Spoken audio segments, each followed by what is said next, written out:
Kenna Bridge of Spirits was first shown at the PlayStation Showcase, and it quickly jumped onto many people's watch list.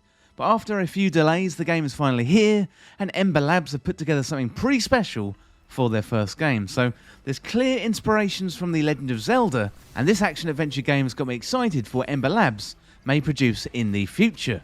So at the heart of the game, Kenna Bridge of Spirits is an action-adventure, and there's puzzles and you've got boss battles as well.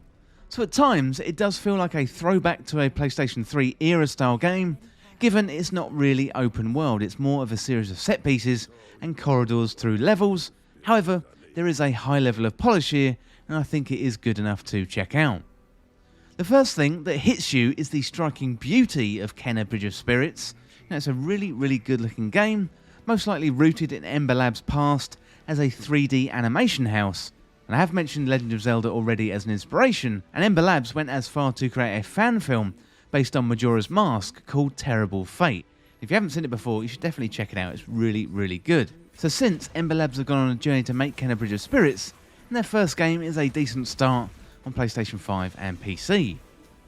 Regarding the story in the game, Kenna is a spirit guide who helps spirits move on to the next life. They either have trouble moving on because of some guilt or some unfinished business in the world, and Kenna is your main protagonist, and we work our way through the lush environments under siege from a mysterious corruption, and we have to make our way through to the sacred mountain shrine. Along the way we meet kids and helpful NPCs who tell stories about the world, plus you've got puzzles to solve and spirits to guide, as well as bosses to battle. The story can feel a little bit thin, as we don't really find out too much about Kenna, her motivations or who she is. So it would have been nice for the character to be fleshed out just a little bit more, as it appears as if much of the development has gone into the graphical fidelity of the game and the mechanics. As I mentioned, the game is absolutely beautiful, and the character designs are like something out of a Pixar movie, but what this game really needs is a fleshed out story. And it's all very much surface level, and when you scratch under that surface, it is a little bit shallow regarding the story. It's understandable, considering this is the first game from EMber Labs. The team clearly loves the Zelda franchise, and the gameplay harks back to games like Legend of Zelda, Ocarina of Time, so it is fairly linear with a zone that you've got to explore, items to collect, and then a few battles to be had along the way. Although the game functions in a throwback manner, that doesn't mean it's not enjoyable at all. The environments are stunning, the combat difficulty ramps up sufficiently as you progress, and really, the bosses in this game are absolutely no joke.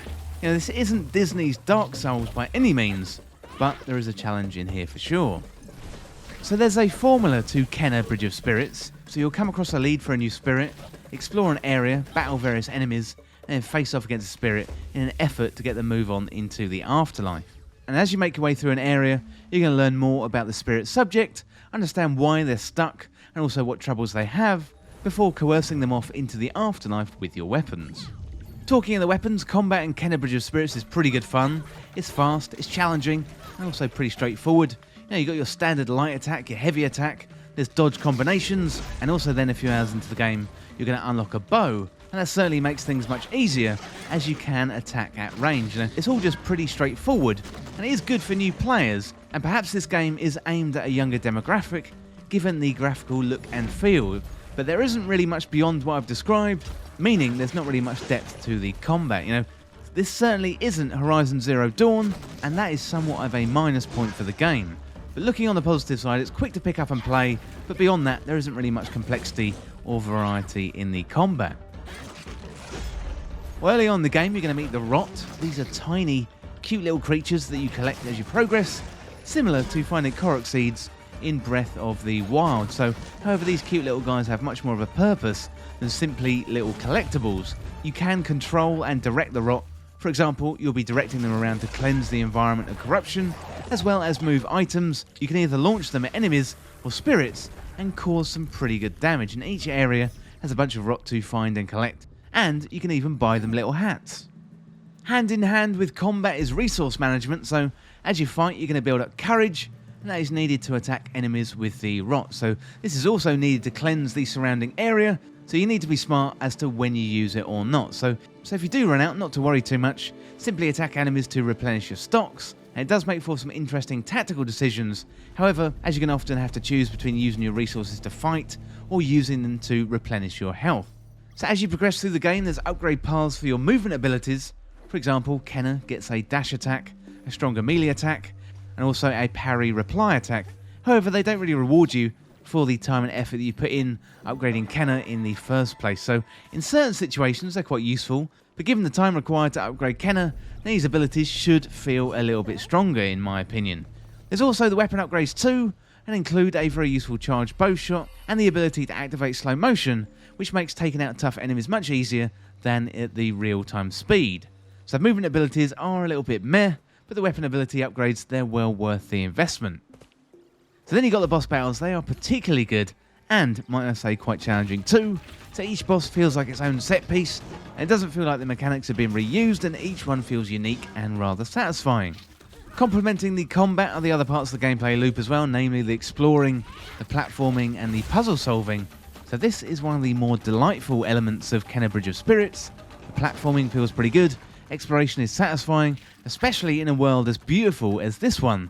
And the puzzles aren't too tricky. They tend to be kind of environmental puzzles where you're locked off from proceeding and you may have to engage with a rock to move something around or climb up to a new area, or maybe press down a switch or some kind of activity similar to that. So if you played games like Zelda before, then you're going to be really comfortable with the puzzles in Kenna Bridge of Spirits. You know, the puzzles are good fun, and also there's plenty of secrets to find hidden away in little hidey holes, so keep your eyes peeled when you are exploring. So I was really excited about Kenna Bridge of Spirits, given its luscious introduction at the PlayStation Showcase in 2020. You know, it's hard to believe this is the first effort from EMber Labs, so there are a few drawbacks to the game in regards to the combat and the mid-2000s feel to the game.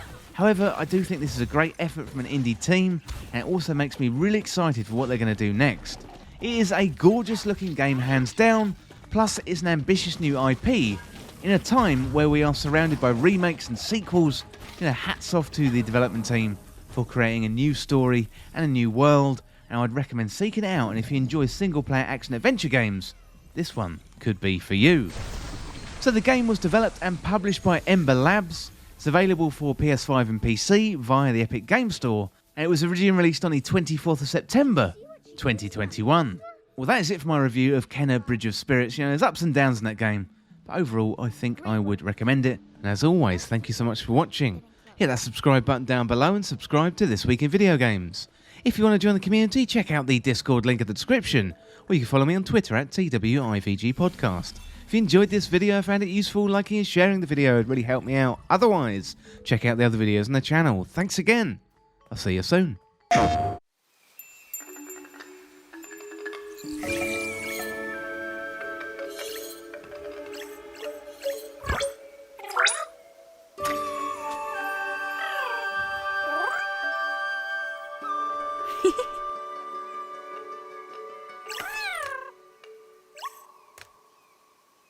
Hi.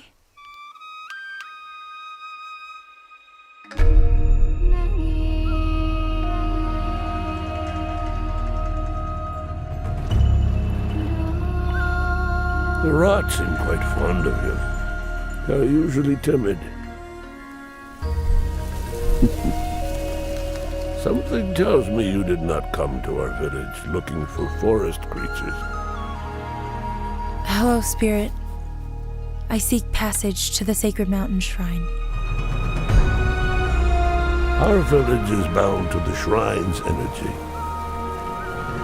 But that power faded long ago.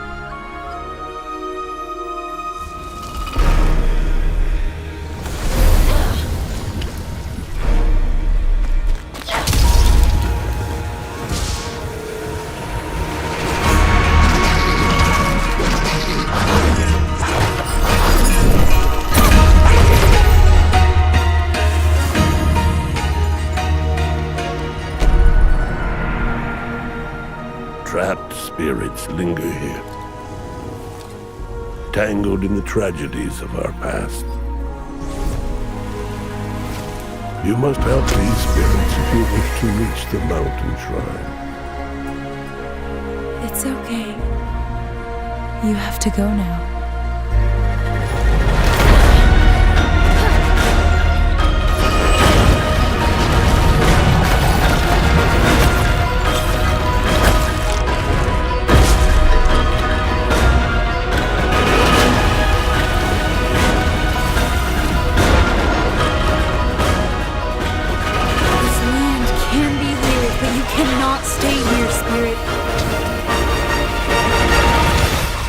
must move on.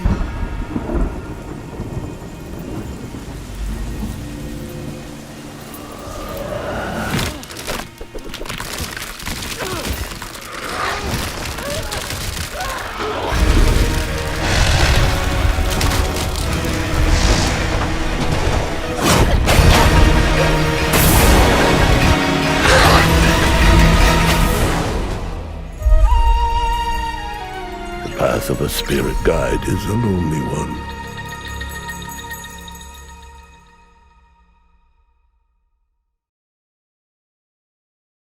PlayStation